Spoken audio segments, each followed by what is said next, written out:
Hai, Assalamualaikum, apa khabar?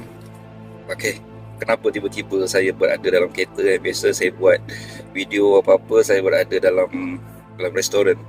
Hari ni sebenarnya saya berada di Kajang, kemudian saya nak cari barang sikit nak beli. Tadi ada staff kata barang tak cukup. Tak apa, saya pergi cari, tidak ada masalah. Jadi sebenarnya minggu lepas saya banyak menerima mesej WhatsApp dari sahabat-sahabat. Antaranya ada yang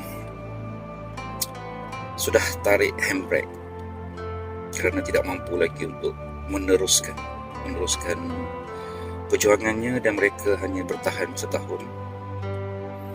Jadi sebenarnya apabila kita sudah tidak mampu, kalau kita tidak berhenti, kita akan terus menanggung sengsara dengan sewa kedainya, dengan nak bayar gaji orang. Ada orang kata kan, bilakah bisnes itu akan gagal? Bisnes tidak akan gagal selagi kita belum berhenti. Tetapi apabila kita rasa masanya untuk berhenti, kita perlu berhenti.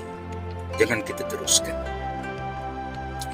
Kawan-kawan hanya mampu memberi pandangan, nasihat. Yang menanggungnya adalah kita sendiri. Saya bukanlah berfikiran negatif, tidak. Tapi kita tahu keupayaan kita untuk meneruskan atau kita berhenti.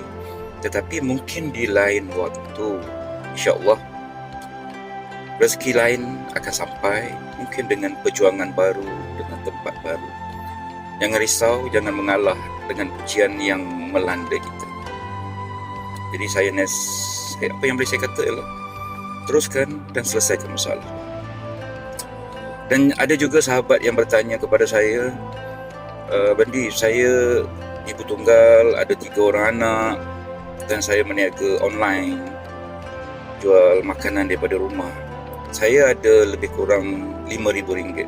Bolehkah saya buka kedai makan? Saya kata jangan. RM5,000 tidak akan cukup, dan dia menambah bebanan kepada kita.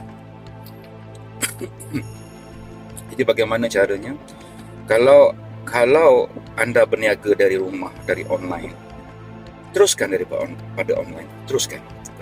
Jangan, belum masanya lagi dengan modal yang sebanyak itu untuk membayar kedai makan, membayar sewa dan segalanya. Jadi caranya macam mana? Kalau kita bermula daripada rumah, pertama, gunakan duit yang ada tu, yang RM5,000 tu. Kita menggunakannya untuk memberitahu orang bermaksud kita gunakan teknologi yang ada, handphone apa yang ada tu, kita keep posting, menjual. Sebab proses ini adalah proses kita untuk mendapatkan wang. Tujuan kita berniaga adalah untuk wang. Jangan ceritalah pasal branding ke pasal apa, belum sampai masa lagi. Peringkat awal adalah peringkat kita ingin menjual dan kita dapatkan wang. Dan semuanya kita buat sendiri, kita beli barang sendiri, kita masak, kemudian kita packing dan kita hantar. Itu adalah proses pertama. Dan proses ini biasanya keep posting untuk menjual ni, tak apalah, jual lah. Kita hard selling lah rasanya, hard selling. Mungkin beberapa orang memberitahu yang kita menjual barang-barang. Kemudian proses kedua ialah proses menambah nilai dengan apa yang kita buat tadi. Perasan tak kalau siapa-siapa yang berniaga kemudian dia posting dalam grup, tak kisahlah grup apa-apa kan, biasanya kalau kita ambil gambar semua kita post, tak ada orang share pun, tak ada orang share, orang tengok. Kadang-kadang kita share lah sampai pagi-pagi itu, kita share sampai 30-40 grup. Jarang sangat orang komen dan jarang sangat orang like, kecuali posting kita tu memberi nilai. Jadi bila posting tu memberi nilai dan orang akan nak share benda tu.